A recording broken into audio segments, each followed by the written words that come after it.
สวั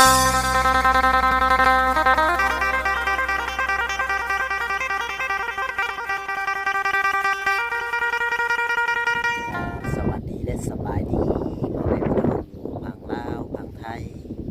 ประเทศนอกก็กราบคำว่าสวัสดีและสบายดีนะพี่น้องเนาะมื้อนี้ข่าวสู่ซ่องบ่าวบอยชาแนลคนเก่าคนเดิมเพิ่มเติมคือบ่าวบอยมาถ่ายคลิปคือเก่าเนาะพี่น้องเนาะบ่าวบอยก็มาถ่ายบ้านโคกน้อยคือเก่าคือเดิมพี่น้องเพิ่มเติมคือ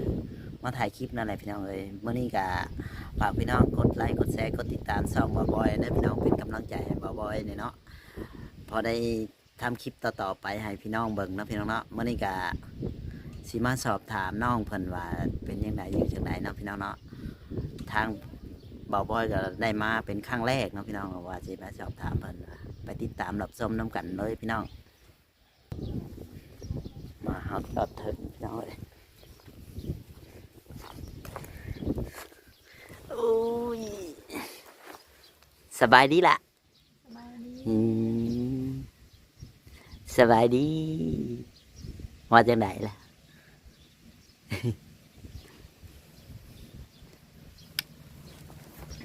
บ่ได้ไปทางไหนบ้างมันนี่ น้องบ่ได้ไปไสมื้อนี้ มา น้องกาอยู่เรือนมื้อนี้นะเพราะว่าผัวน้องกาพาแม่เฒ่าไปกวดเนาะ อ๋อพาแม่ทาไปกวด โอ้ยอยู่เรือนเผาสวนเผาแบ่เผา อ๋อ งัว เราเป็นอย่างเนาะ แล้วก็เป็นโรคประจำตัวนะเนาะ อ๋อ เป็นบีแน่มะขะดังแน่โรคหัวใจแน่ เป็นหลายโรคเลยเนาะ โดย เพิ่นไปนานเลยบ่ไป ไปแต่เศร้า เอาอันนี้ลูกนี่จักปีเด่น 10 เดือน 10 เดือน โดย ยังบ่ฮอดปีเนาะ โดย โมเมนต์น้องหิวเข่าวแล้วก็จักนะ อยู่เฮือนกับใครจ้ะอยู่จะคนในเฮือนจ้ะนะ น้องก็อยู่2 คนไม่รู้นี่แน่3ทั้งผัวคนนั้น อ๋อ กันน้องทั้งผัว เฮือนเดียวพุ่น โดย เอาผัวบ้านเดียวกันบ่ บ่น้องผัวมันก็ใหญ่ โอ้ผัวมันคงใหญ่เอาจักปีเลยเนาะ ผัวน้องน่ะ อืม ผัวน้องก็21 ปีแล้วจะเข้า22แล้ว โอ้ น้องกับผัวครั้งแรกๆก็อายุน้องก็16 ปีเนาะ โอ้แล้วตอนนี้อายุจักปีเลย ต จ้ะ อนนี้น้องอายุน้องก็18 ปีแล้ว โอ้ก็ถือว่าน้อยอยู่เนาะ โอ้ย ถ้าได้ลูกคนแรกนี่บอล ผู้ที่2 คนที่สองแล้ว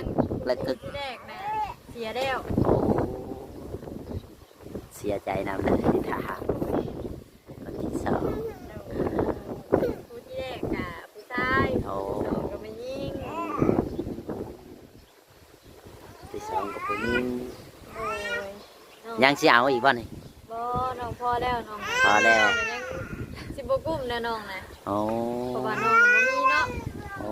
มีจังสิเลี้ยงเขาลูกนะน้องนะ อ๋อ มีผู้ใหญ่ใจดีเพิ่นช่วยเดือมาตลอดน้องกะ อืม หานิดนุ่มนิดจะเลี้ยงลูกน้องนะ โอ้ให้หน้าตะกร้ากับบ่มีบ่ล่ะ มีแต่มีกะน้อยของแม่ของพ่ โอ้ อนี่เด้ อยู่น้ำเพิ่นเนาะ อยู่เพิ่นอันนี้น้องกะขอตัวแยกเนาะ อืม ว่ามีผู้ใหญ่ใจดีเพิ่นฝากเงินมาให้เตียงทอง โดยโด เล่ ย นให้น้องเนาะน้องก็เลยตั้งเฮือนทางพุ่นแถวพุ่นนะฮะบ่ได้แถ อ๋อ วนั้นถ้าน้องสิเหยียบก็ต้องเหยียบไปตามไม้ที่น้องเพิ่งไว้ อ๋อ ถ้าเหยียบแบบนี้นั่น พอดีรู้บึ้มน้องเลย โดยน้องกาอยากได้หลายอย่างอยู่เนาะแต่ว่าอีหยังก็ขาดเคินหลายอย่างน้องกาฮะคอยเป็นคอยไปเนาะ แม่นค่อยเป็นค่อยไปเดี๋ยวมันก็ได้มันเอง โดยแต่หลายอย่างเนาะที่น้องขาดกามีเด็กบ่ เล็ก ไม้บ่ปูนบ่ ปู ลังกะสีบ่ โอ้ยังขาดหลายอย่างเนาะพี่น้องเอ้ย โดย นี่แต่ถ้า FC ท่านใดอยากช่วยเหลือเพิ่นก็ติดต่อทางช่องบ่าวบอยได้พี่น้องเอ้ยบ่าวบอยสิได้เป็นสะพานบุญให้พี่น้องเนาะพี่น้องเนาะ น้องก็หลายอย่างเนาะที่น้องอยากได้เนาะแล้วก็ข้าวน้ำจำปาน้องก็บ่มีเรื่องทุกข์เรื่องยากน้องก็ทุกข์เนาะ โดย เฮ็ดอยู่นะว่าน้องบ่เฮ็ดน้องก็เฮ็ด โด เฮ็ดเอาบ่ได้หลายเนาะเพราะว่าเฮาบ่มีนะบ่มีปุ๋ยเนาะ อ๋อ มีปุ๋ยคือหมู่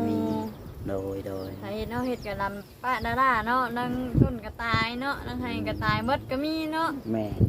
นั่งนั่นก็บ่ได้ พอเฮาเป็นนาโนนเนาะ โดย บ่คอย เวลาฝนตกก็น้ำคือสิบ่ค่อยขังบ่ได้นะ บ่มี บ่มี บ่มีน้ำหน้าหมู่ได้ลำแซ่ๆหน้าติงยาชุดใต้หมู่ โด บ่ ย มีน้ำบ่มีใน อืม บางปีก็ได้40ชอบเนาะเพราะว่าเฮาบ่มีปุ๋ยเนาะ โดย ถ้ามีปุ๋ยเฮาได้80ชอบ อื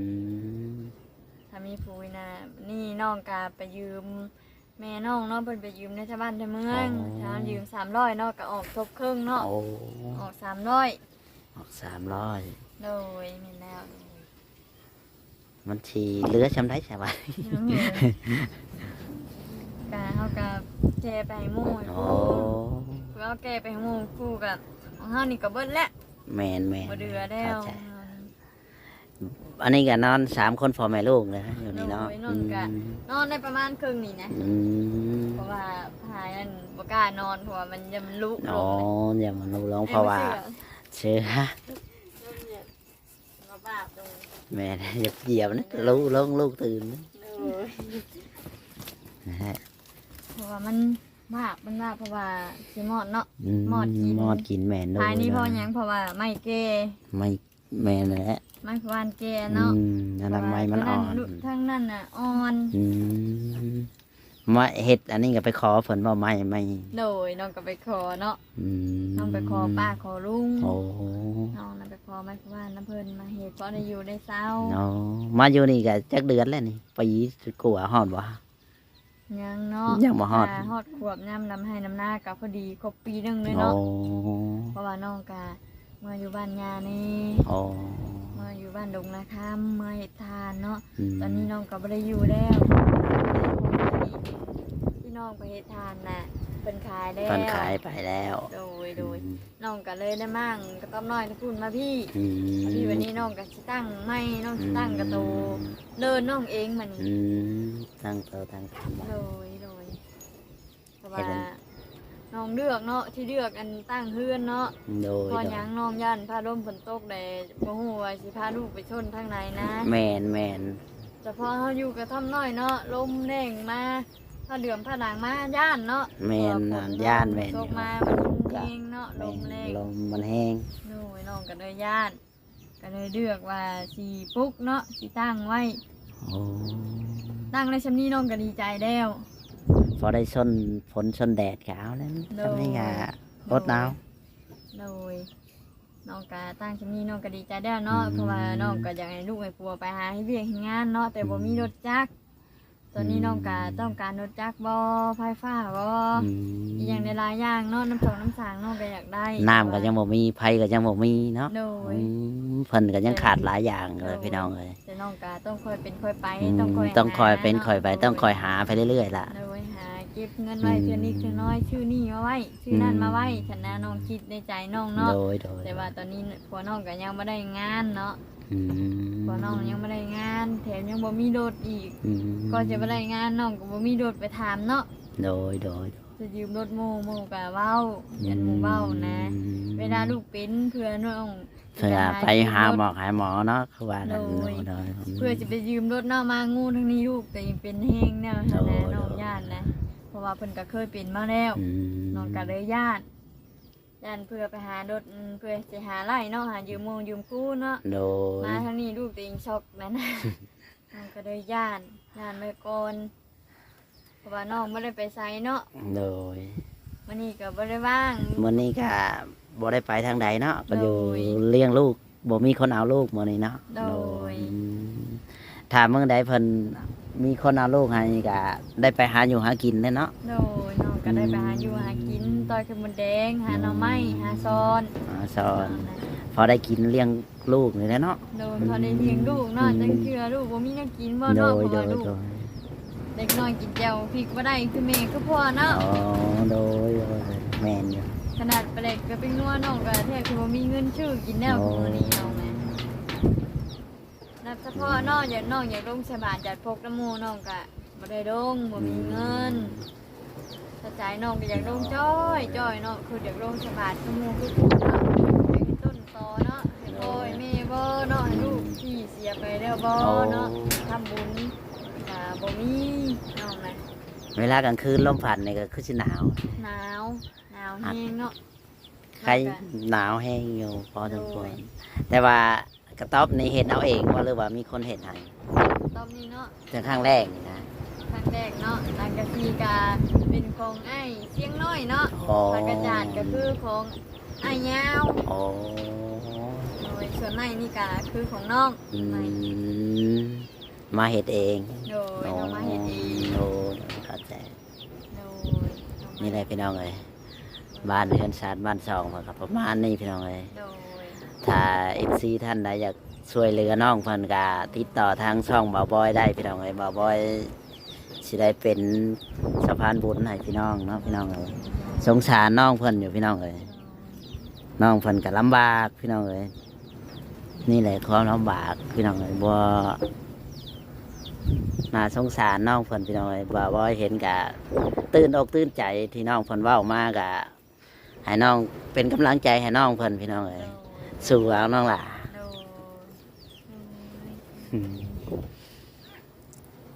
ย นี่แหละมัน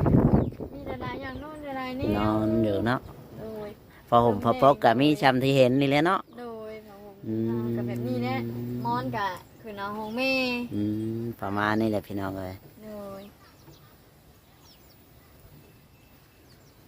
นี่แหละชานบ้านแป้นเพิ่นก็ประมาณนี้ถ้าเอฟซีท่านใดอยากช่วยเหลือเพิ่นก็ติดต่อบ่าวบอยได้พี่น้องเลยบ่าวบอยจะได้เป็นกำลังใจจะได้เป็นสะพานบุญให้พี่น้องเลย โดยโดย นี่แหละเพิ่นก็อยู่เชียงไห้เทียงก็อยู่กลางทงไห้ทงหน้าพี่น้องเลย โดย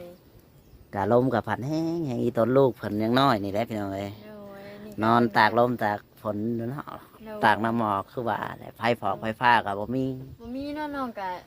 ใส่แบบนี้เด้ อืม ใส่ไปโคมเอา ใช่ไปโคมเอา โดยใส่ไปโคมใต้เอา อื มีแต่เพิ่นอากาศเย็นเนาะปอดตอนคืนเพิ่นก็ไอหักแตนคืนหนึงเพิ่นประมาณไอ3เทื่อเนาะ โอ้ แล้วก็หัก3เทื่อเลย เวลาเพิ่นไอเพิ่นน่ะหักแตน อืม ลูกน้องนะเพิ่นไอปอดเพิ่นขึ้น อากาศเย็นแห้งเนาะน้ำหมอกกระตกลงแห้งตอนค่ำตอนคืนน้องนะ ฉันว่าบ่อยก็สิมีเงินให้เพิ่น20,000กีบพี่น้องเลยสิได้ให้น้องเพิ่นไว้ซื้อหมักพริกเกลือแป้งนัวนี่แหละพี่น้องเลย โดย บ่บ่อยก็บ่มีหลายพอได้ให้น้องซื้อเล็กๆน้อยๆเนาะพี่น้องเลย โดยก็ขอให้บอยอยู่ดีไม่แห้งเด้อขอให้บอยร่ำรวยเด้อ สาธุ ขอให้บอยสุขภาพแข็งแรงเนาะขอให้เงินล้านเงินแสนเด้อ โอ้ย เออ